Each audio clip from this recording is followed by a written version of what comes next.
Hello everyone and welcome to the NinjaTrader Forex Friday webinar. Before we get started, I would like to take a moment to test for picture and sound. So if you can hear my voice and see the projection in the room, please say hello and let us know where you're joining us from. All right, we've got Wessington, South Dakota and Mesa, Arizona. Good to hear. And then Slovakia. All right, awesome. Got some people from out of the States and also Texas, Saudi Arabia. I'm not sure how to say that. Ninja, Wisconsin? Uh, well, thank you all for joining us. It sounds like I'm coming in loud and clear. My name is Danielle Yeager, and I work in the NinjaTrader Business Development team here at our Denver office. So I'm joining you from Denver, Colorado today. We have a very special event with you today with Tim Lucarelli, head of FX Addicts. Now, each week we select a specific and great NinjaTrader ecosystem partner who will be sharing their tips, tricks, and trading tools starting at 3 p.m. Eastern Standard. Actually, next week that we're going to be starting at 3:30 p.m. Eastern Standard, so be sure and note that. We'll send out an email a little bit later. Be sure to stay tuned right after this event to add Forex, to learn how to add Forex to diversify your trading portfolio and trade Forex alongside futures and find out if you're eligible for a free live NinjaTrader license. I'm also going to encourage you to follow us on Twitter and stay up to date with the latest tips, tricks, and tools from the pros. Also, Tim, if you want to enter your Twitter in, it wouldn't hurt. If you want to follow Tim, Tim has some great things to say on Forex.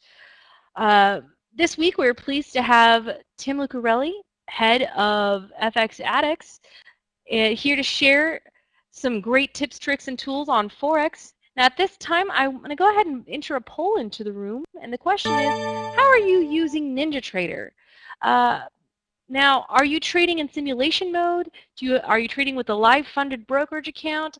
Or have you downloaded NinjaTrader but you're not yet using it? I'd like to learn a little bit more about our audience today, and while you're filling that out, I would like to mention that NinjaTrader is a growing business, and word-of-mouth advertising is extremely helpful in allowing us to keep our subscription fees low. So if you see any value in these products and services that we offer, we do appreciate any mention of our company in any discussion boards or trading rooms you use, as well as with any friends, family, or colleagues who may be trading at this time. Also, if you'd like to comment about this presentation and learn more about NinjaTrader and NinjaTrader with FX Addicts, please send a note to sales@ninjatrader.com and we'd be happy to answer any questions you may have. I'm going to enter that email address in really quick there for you. Now, NinjaTrader is free for advanced charting, market analytics, automated strategy development, and connecting to a live data provider as well as simulated trading. We only charge for our product if and when you decide to trade live through any of our over 100 supported brokers worldwide. That being said, it looks like we have a few of you that we're about half and half of you trading in simulation and half of you trading with the funded brokerage account. And then just a few of you that are not yet trading with NinjaTrader. So for those of you who aren't trading with NinjaTrader, like I just said, it is free for simulated trading, and you can download it here for free. And we're going to go over a little bit later. You'll want to stick around and find out how to get a free live data feed. So I'm going to go ahead and close this poll for now, and we'll just, for those of you who are still in simulation mode, I do want to mention that purchasing a lifetime license is by far the best value for traders, and it is available for a one-time payment of just $9.95 or 4 monthly payments of $2.99. Alternatively, you can choose to lease NinjaTrader for an amount of time that makes more sense to you. We have several flexible leasing plans starting as low as $180. If you have any questions, send a note to the email address I just entered in a minute ago, sales@ninjatrader.com. Also, you can purchase here, and or you can stick around for our Trading Forex and NinjaTrader event right after this event and learn how to get a free NinjaTrader license, and that's going to start in the same room at 4:15 Eastern Standard. I would also like to note that NinjaTrader is a front-end trading platform and not a data provider or broker. Therefore, you will need to connect to one of our support data providers. NinjaTrader supports equities, futures, and of course, Forex. So be sure to stay tuned to learn how to get a free Forex data feed right after this event. We are also excited for this unique event with Tim Lucarelli, head of FX Addicts, where he's going to share some of his best scalping tools that has been developed over the last 25 years. He's been doing this for a while, so he's got some great things to add. And then thank you again once for your attendance. And without further ado, it is my pleasure to welcome to the Forex Friday webinar room, Tim Lucarelli of FX Addicts. Take it away. Thank you very much, Danielle. Appreciate it very much. Well, hello, everybody. We're going to talk today about indicators and how we can apply those to some scalping methods. And I'm going to discuss two of them that I use quite regularly, and ones that hopefully you will use as well if you're not using them already. One we'll talk about is a fundamental indicator, and the other one is a technical indicator. So both of these types of indicators are readily available to everybody, and very easy to access information on both of them. So we'll go through that in a minute. First, I'd like to just give you a brief background of myself, just in case you don't know who I am. I am a trader that goes back many years. I started trading stocks and stock options about 30 years ago. My father got me interested in stocks, and from there I learned about stock options and started using those in conjunction with trading stocks, as well as doing just options on my own. And then in 1988, a friend of mine called me, and he was on the Chicago Mercantile Exchange, and he says, hey, you got to get down here, you got to check some of this stuff out. So I did, and he introduced me to a couple of currency traders, and the rest is really history. I fell in love with the currency market, and eventually I moved around quite a bit and got into interest rates, which is only kind of a related type of investment, and eventually got into stock trading as well again, and managed money professionally. So had a well-rounded career in the business, and I also have written newsletters, articles, papers on economics, interest rates, currencies, just about everything. And most recently I wrote a book called Forex Secrets, Successful Scalping Strategies from the Dark Side, and that is kind of a culmination of all of my information that of how I scalp the markets, how I learned in the very beginning, and what it has developed to. So you can always check that out at fxaddicts.com or on Amazon or anything else too. All right, so let's talk a little bit about indicators, and most importantly, I want to start with fundamental indicators first, and the reason being is because I think most people really do not fully grasp the importance of a fundamental indicator, especially when we're scalping. We're thinking of scalping as being fast in and out, and that the fundamentals really don't matter. How many of you, though, if you are trading, have actually been in the market and the market makes a huge spike one way or the other, and that's because of some fundamental news that's come out? And we've seen that happen in the last couple of days even. So it happens all the time. We need to be prepared for it, and we need to understand the mechanics behind that fundamental information so that we can make a better prediction of what's going to happen. Now, first off, what are fundamental indicators? Well, fundamental indicator is news items. It's a piece of economic information. It may be a political event. It may be a social event.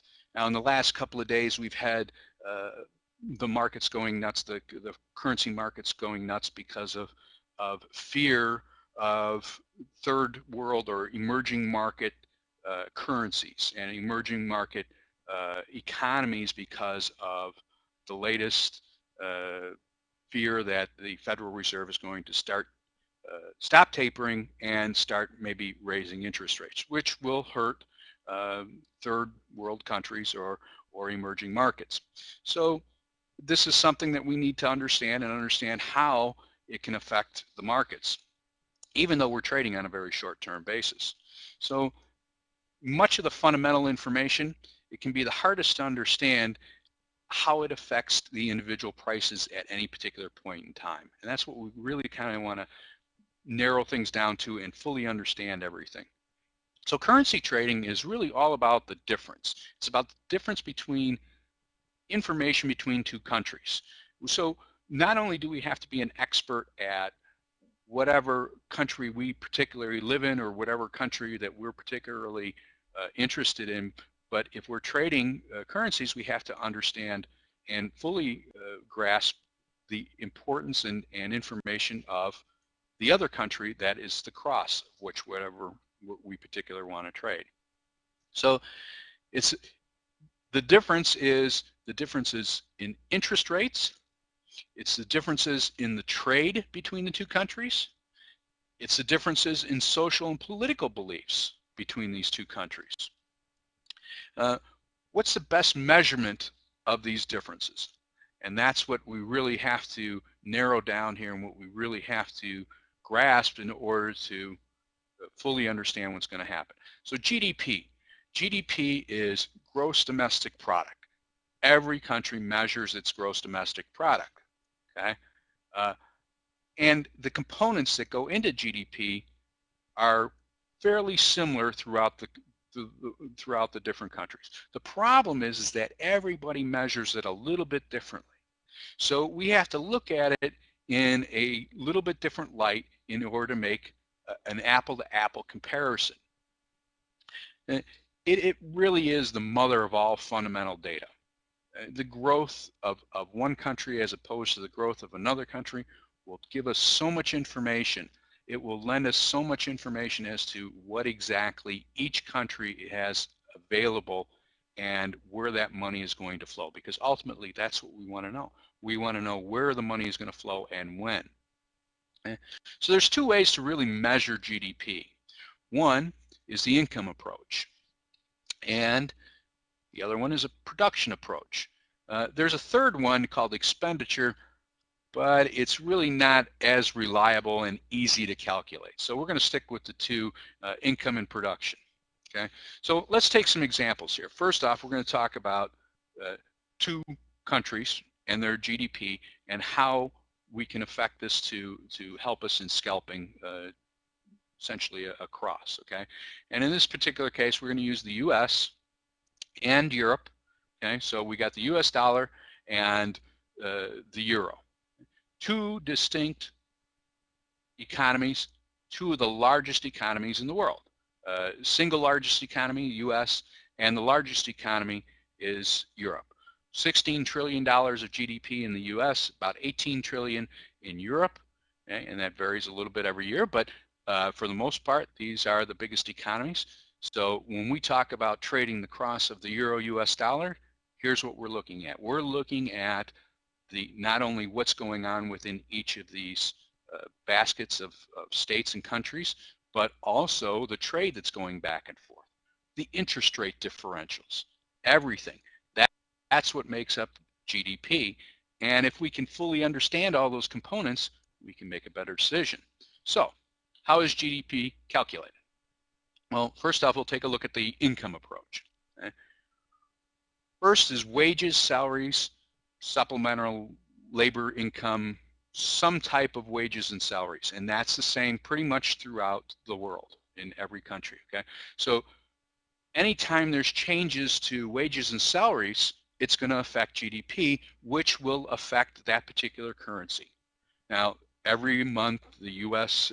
reports their non-farm payrolls, and that seems to have become a very, very watched number.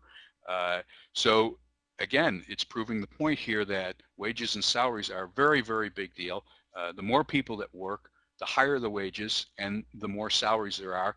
So the more money gets pumped into the economy, the higher GDP will grow and the more value it will add to the currency.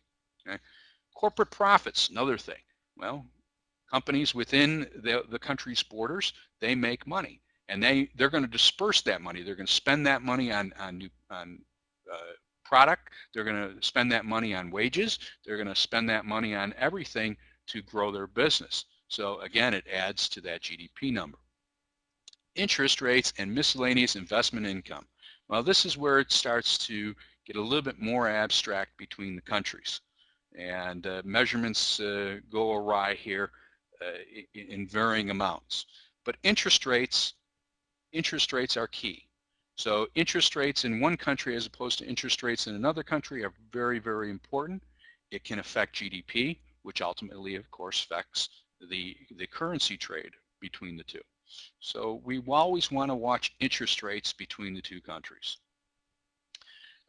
Farmers' income. This is income that is usually not included in wages and salaries or corporate profits. So many countries have a fairly large farming sector. So this is something that is separated out, and it is something, it's a smaller component usually, but nonetheless it's still something that needs to be watched. And finally, income from non-farm unincorporated businesses. And this is something that really a lot of people miss, and it's actually quite a fairly large number in many countries, because this is money that mom and pop are really, they got a small business and they make enough money for themselves, but they're not really included in corporate profits. And their wages and salaries aren't really incorporated either in the numbers because they're separate. They're making it on their own. They're not really reporting it except at the to whatever tax authority there is. So this is a very, very important number. And a lot of people, when they look at GDP and they look at the crosses between the two countries that they're trading, in this case we'll use euro, US dollar, this can really be something that is a real determining factor into changes of GDP and how it can actually affect the different reports of GDP and the different amounts of valuations between the two currencies. Okay, so another way is the production approach, and this one's fairly simple. It's the value of all sales of goods and services plus the value of changes in inventories. Okay, so this is a little bit different way of doing it, but it gets to the same result or close to the same result. It is a little bit harder to measure. Total sales of goods and services, that's a little bit more difficult. Now the value of changes in inventories, that's a little bit easier in the sense that that's a fairly reportable number from a lot of areas. So that can certainly be a valuation. And we saw that come in the US here in third quarter of last year, where we had a very low reported number initially, about 2.6 I believe GDP was, and it got revised upward to 4.1%, and that was because of changes of inventories. So we always want to watch those numbers because that is telling us some added information here that we could see a higher number for GDP, which again is going to pump up the valuation of that particular currency.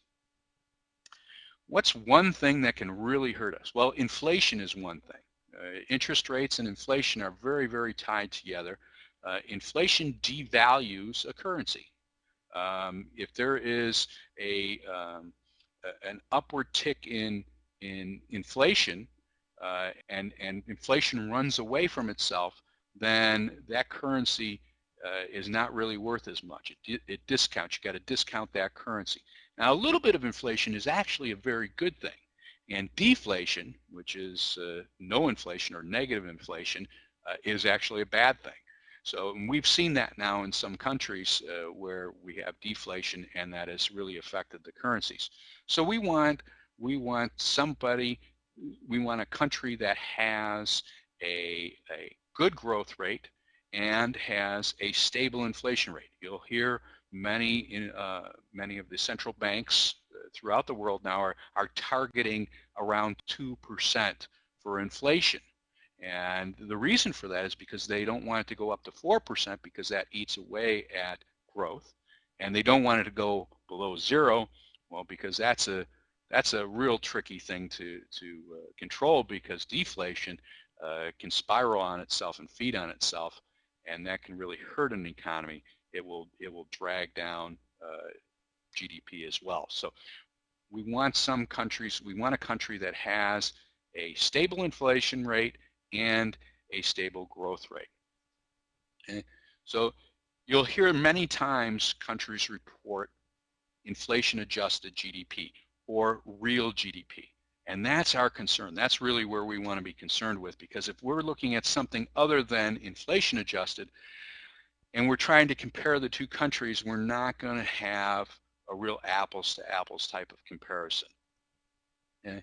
Our concern is that the real GDP and its components. So we want to look at all those components and we want to adjust them for inflation for that particular country. And the biggest reason is so that we can make that comparison. This is not rocket science. This is something that's really very important. So I want to emphasize again that we're looking at it from a very short-term standpoint because we are scalping, but these are reports that come out and they influence the markets very quickly, so we need to be aware of what can happen. We need to be able to be predictive in our nature here. Okay, it's to make a more accurate comparison between the countries and make a more accurate prediction of what the market's going to do, how it's going to react. Okay, now there are several information sources out there where you can find information on GDP. Okay, and there's two really good ones out there that I would really push for, and I would say, you know, if you haven't discovered them, you need to. One is FRED, Federal Reserve Bank of St. Louis. They have information that is endless on just about anything you could think of, not just for the U.S. but globally as well. They collect economic data from all over the world, and it's there. It's in chart form. You can download it. You can put it into Excel. You can do anything you want with it. You can make comparisons. So an excellent source of information in which to get economic data. Now the other one, this is going to surprise many people, and many people probably don't know about this, but the CIA, the US CIA, Central Intelligence Agency, has what they call the fact book. And the fact book has truly facts of everything, of every country. So there is a little disclosure act that they passed here a few years back, so all government agencies have to disclose their information.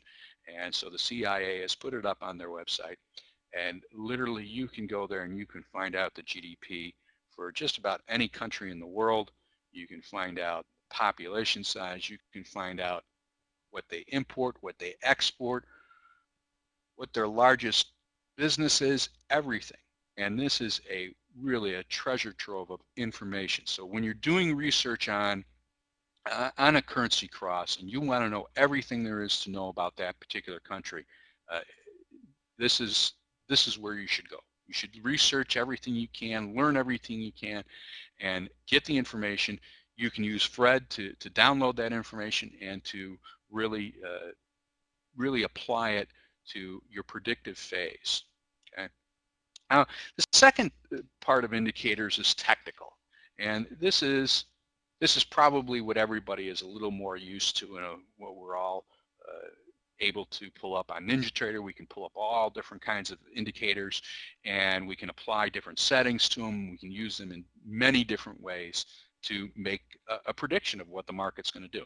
Now, let's tie this together real quick before we get too far ahead of ourselves here, and that is the fundamental information comes in, markets react. Technicals react then to the fundamentals.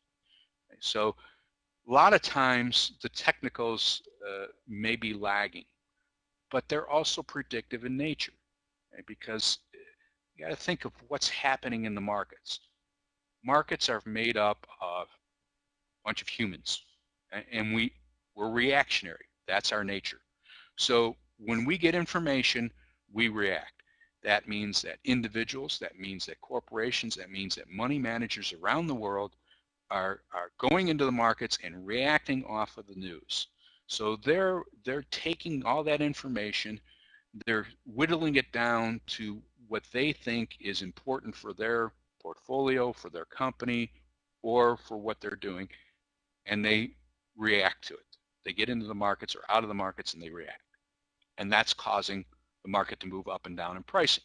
So the technical indicator is looking at that, and it is extrapolating based off of previous information what's going to happen. So Now we have two things that we're using, fundamental and technical.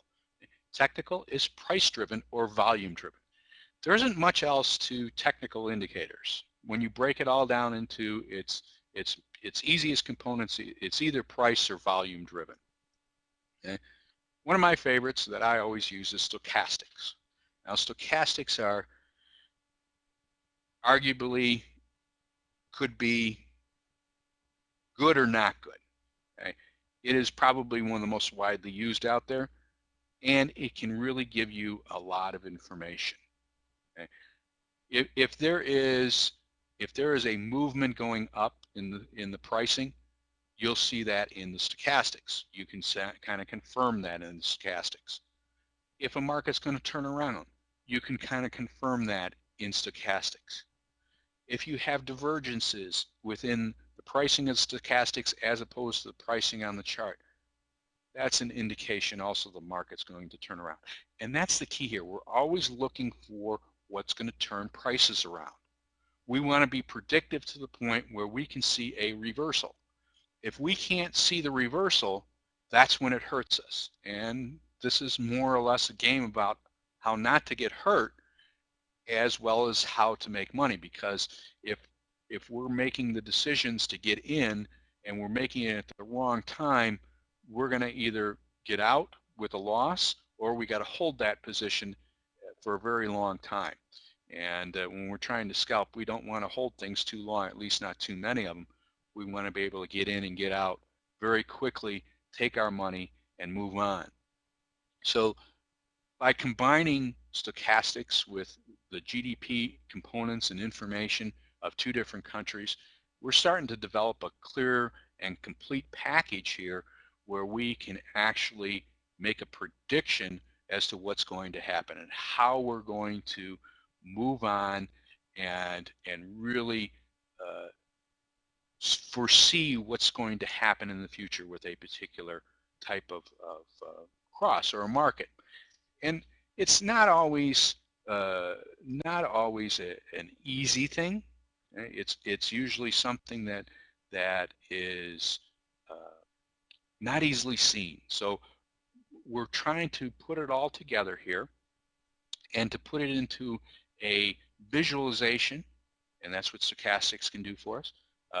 We're also trying to gather the information so that we can understand the movements. Okay? So what's the best way to use indicators? Well, the best way is to take the fundamental information and understand that that can impact the markets quickly and that it can impact our trading quickly, but it's also a long-term information that we have to use in our scalping method, because we know that if a country is moving up in their gross domestic product, if they're got a steady growth in their gross domestic product and their inflation is steady, we know that money's going to flock to that country. Why? Because that is where everybody's going to want to be. They're going to want to have their money grow and not be whittled away by inflation. And we also know too that that country will have that steady growth for a period of time. And that's important for all of us when we look at the long-term predictive nature of a cross. Okay, so we're using the fundamental information for the short-term news release. Okay, and we're looking at it for the long-term trend as well. So then we look at the technical indicators, and in this particular case, I want to still use stochastics because it is a very, very versatile indicator. So now we can use stochastics to finer tune our entries, and especially on like a 1-minute chart when we go to make that entry for our scalping. It is truly the best way, because we know longer term what the market's going to do, and now we're looking at a market on a very, very fine basis of 1 minute, and we're looking to get the best entry we can, and we're going to do that based off of that information using stochastics as well as several other indicators that are favorites. Okay? So we're going to do this, and we're going to use combinations of indicators. And it is those combination of indicators that will help us make the better decision. It's all about combining the right fundamental and the right technical indicators to the point where we're making the best entry decision. It's about entries. Can't emphasize that enough. It is truly about making the right entries. If we can better make the entry, then we have a much better chance of profiting. And that's always what it's about. We always want to make more profit than losses. And if we educate ourselves enough and we become experts at the two countries that we're going to trade, then we know what that market's going to do in the long term. We know what it's going to do in the short term. And we know exactly how that market's going to react when that news comes out. That is very, very important. Very important to know how a market's going to react. How many times have you said, oh, I was totally surprised by that reaction? If you do your homework and you look at both the fundamentals and the technicals, you look at GDP especially and its components, and you look at several different indicators, technical indicators, especially stochastics, you will get that sense, that sixth sense of knowing what a market's going to do before it actually happens. That's the key here. That's what we're trying to always achieve. So very good lessons here. About FX Addicts here, we offer several courses, and we have many things available to teach different things. One of them is on scalping that follows the book, Forex Secrets. We also have things on risk and money management, technical analysis, fundamental analysis. I can tell you that on the fundamental analysis, the economic indicators, we go through many of the different indicators as well as GDP and all of its components. And then also in fundamental analysis too, we go into the banking side of things and how central banks actually can influence the currency markets. And that is also another thing to understand other than GDP, is understanding the philosophy behind central banks. So very, very important stuff. We offer these courses. Now, just a little bit of a note, FX Addicts is going through a little bit of a change here. We're changing the website around. We're actually going to change names. We're going to Trading Street, and we will still offer the courses. We still offer the live trading room and everything else. The courses that we have will not be available again until March. So we have a couple here that we're just finishing up, and because of the switchover, we will not be offering them until March. But if you do want to take them, we do offer them live, 7.5 hours for the week. It's an hour and a half each day for 5 days. Price is $147. We also have coming recorded courses. Those will be available in March also. And those will be pretty much the same course. It will just be recorded. You can't ask the questions in the class, and those will be $97. So if you do take any of the courses, it is an open offer, 10% discount. So you can just send me an email, tim@fxaddicts.com, with that code down at the bottom there, NT1526, and we will give you the 10% discount on either the live course or the recorded course. So I will be more than happy to take questions, and I'm sure that there will be a few here. Whenever we do these things, it's always about learning as much as possible. So I try to leave at least 20-25 minutes at the end here to answer questions. So please feel free to ask those questions. Again, fundamental analysis, technical analysis, how it applies to trading in general, or scalping is fine. So any of those questions, please put them up. And if you have a question, more than likely other people have the same question. I try to cover everything as much as possible. And the problem is that I've been doing this so long that I kind of forget what it's like just starting off. If you're just starting off, or if you've been trading for a couple of years, the different nuances. To me, it has become that second nature. It has become that sixth sense. So I look at the numbers, I watch the numbers every day, and from a fundamental standpoint, and then from a technical standpoint, I have several screens up where I'm looking at all the data all the time, so I'm seeing it constantly, and I'm very, very used to being able to look at something very quickly and make that prediction. So Would you explain some about scalping? Absolutely. Scalping is the quick in and out of getting into the market and getting out, usually with just a few pips. In currencies, you're trying to take just a few pips, usually less than 10 pips. Anything more than that, and you're more or less position trading. Now, scalping, just to give you an idea, scalping the way that we're doing it from a retail standpoint, in other words, from a computer, is not really scalping. It's more or less very short-term position trading. Very early in the trading careers of many professionals, if they traded on the floor and you're making a trade from one to the other, that is really scalping. You're taking it from one person on your right and selling it to another person on the left. That is scalping, and that's real scalping. Now, the scalping that we do, of course, is more of a position trade, but we cannot be inside that bid and offer spread. We're buying it at the bid and selling it at the offer. I'm sorry, we're buying it at the offer and selling it at the bid. So we're at a little bit of a disadvantage because of that spread. Whereas on a floor or a market maker is actually taking that spread, they're more or less the true scalper. So any other questions? Questions on fundamental stuff, GDP or any of its components, how different countries calculate, or the importance of that, or anything else about technical indicators. I heard many times that fundamentals are important in the movements of the market, but they can't tell the direction that is going to be. What do you think? Well, yes, they can tell you the direction, and it's more of a long-term direction than it is on the short-term direction. Now, reactionary, again, if we go back to thinking about the different components of GDP, and let's take, for instance,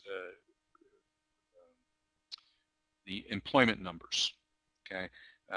We're concerned with the wages, and we're concerned with the total amount of income that people make. So when we look at those unemployment numbers, we're really kind of taking it several steps back, and we're saying, all right, this means there's more people working. So this many more people working means that it's going to add this much more income to the economy. They're going to spend more. So as more people work, they spend more, it adds to GDP, it increases the valuation of that particular currency.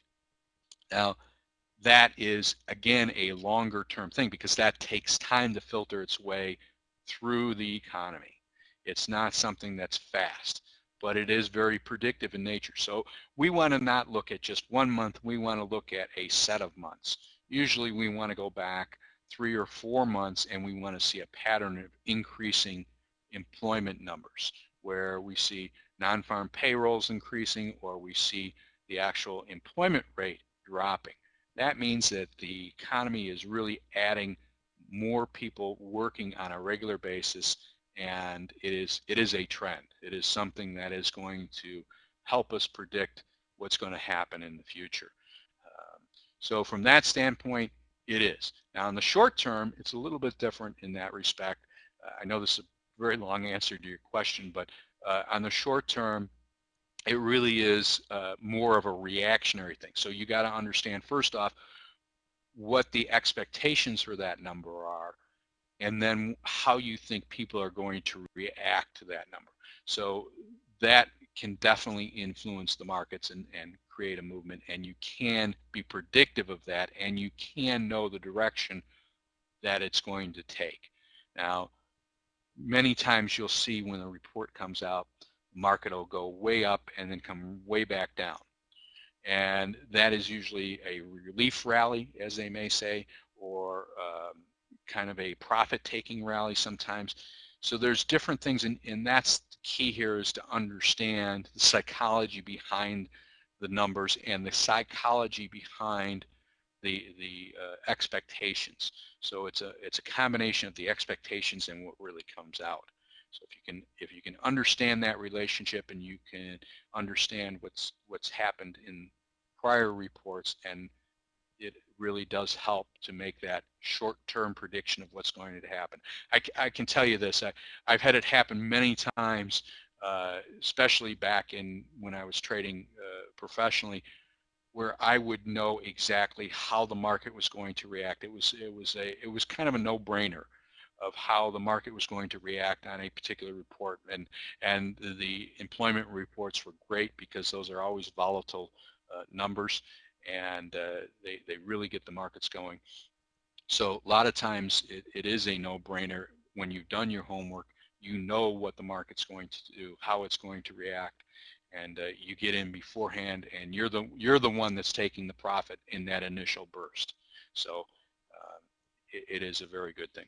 Questions? Any others? I know it was kind of a long-winded answer. Sorry. Any other questions, comments? We got a lot of time here. This is a great subject, and it's probably one that a lot of people don't necessarily put a whole lot into, and you really should, especially scalping or trading in general, for that matter. So when you do get into the longer-term effects of the fundamentals or the longer-term effects of the technicals, it makes trading on the short term so much easier. It really, really does. Understanding all the different little nuances of these indicators can really, really make the difference between success and failure in trading, not only just scalping, but in trading in general as well. So.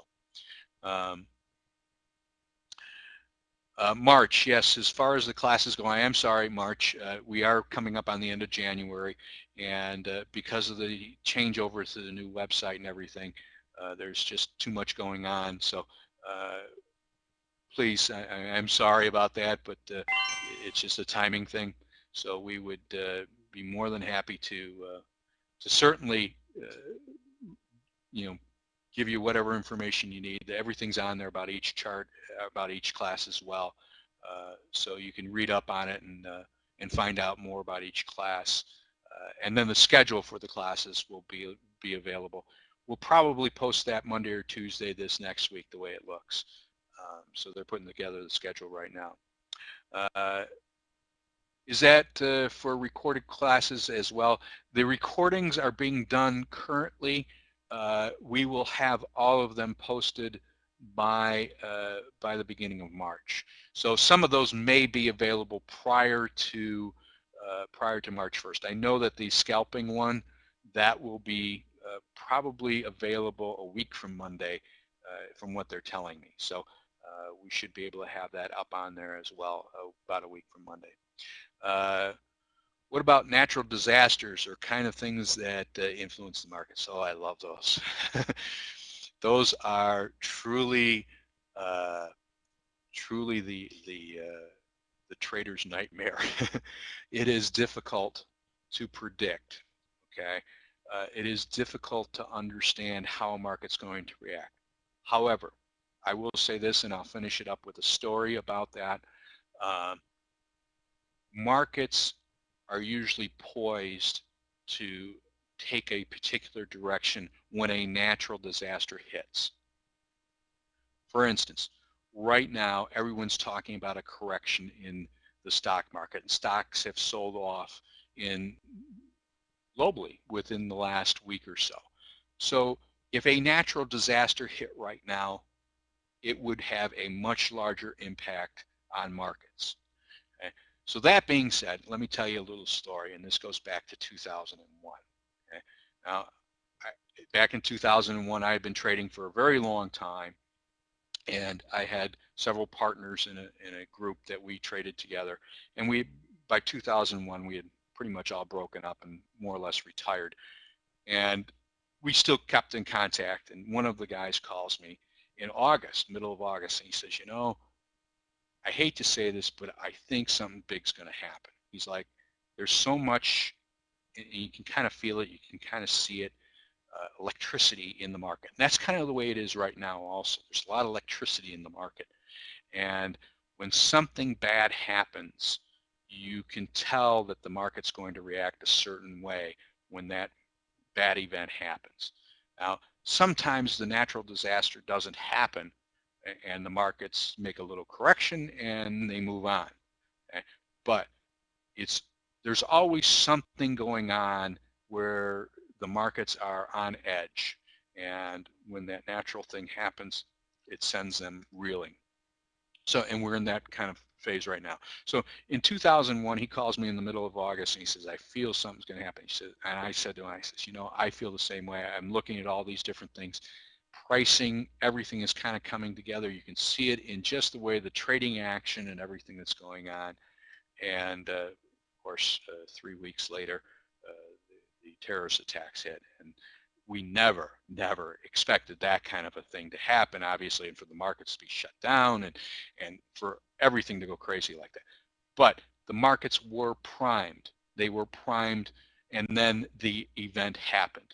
So again, the key here is to kind of look at the markets and understand that they may be primed for something. So if a natural disaster does happen at that particular point in time, it will have a much broader impact. It will have a much larger impact on the markets. So again, you can't be predictive of it, but you can kind of see that electricity happening in the markets, and you can kind of maybe pull back on your positions. You can hedge your positions. There's all different things you can do. If you're scalping, you can just pull out of the market and stop trading. So there are many things that can be done to prevent sizable losses in that event. Or of course, if you're on the right side of the market, of course, you can make a lot of money. So a lot of people did that in 1987. Again, that was a very, very electrified. You could tell that something big was going to happen. You didn't know what, but something big was going to happen. And back then, there really wasn't a natural disaster. There was nothing that happened naturally. It was just an overzealous market that just finally got to reality. So it can happen many different ways. Any other questions, comments, questions? More than happy to go through anything else that you may have about trading as well. Even if it's not currency related, we can certainly talk about other things and how we can apply the indicators and information to it as well. It's very much general. You got to remember that each different type of trading thing has its own little personality and has a methodology that it will follow in its trading technique. So yes, they are individual, but in general, investments work the same because of that whole psychology of the participants. So if you don't lose sight of that, you can truly understand then how a market's going to react to any given kind of information, and whether it be technical or fundamental for that matter, and you can make that better decision. So it's that clear understanding. Anything else? I don't believe this. We don't have like a gazillion questions. I must have done a great job at explaining everything. Anything else we have questions about? All right. If not, I will turn it over to Danielle, and hopefully she's still here listening, and she can jump in here. All right. I'm here. How you guys doing? Well, I'm really glad you guys were all able to join us to hear Tim and his presentation today. Some good stuff there. Now, we're closing a little bit early today, so do me a favor. Go take a bathroom break, get some coffee, stretch your legs, and then be sure and join us back here in just a little bit to learn about how to get a free Forex data feed and a free NinjaTrader license, see if you're eligible for that. There's some more education to come, and then we also have my co-host Khalid Mustafa, who's going to be answering some questions that are broker related and helping you get started with your Forex career. So yeah, definitely, once again, special thank you to Tim Corelli for a great presentation. Like I said, be sure to stay tuned. And then, yeah, we should be good to go from there. I'm just going to keep the room open, so feel free to stay in, go stretch your legs, and we'll see you all shortly.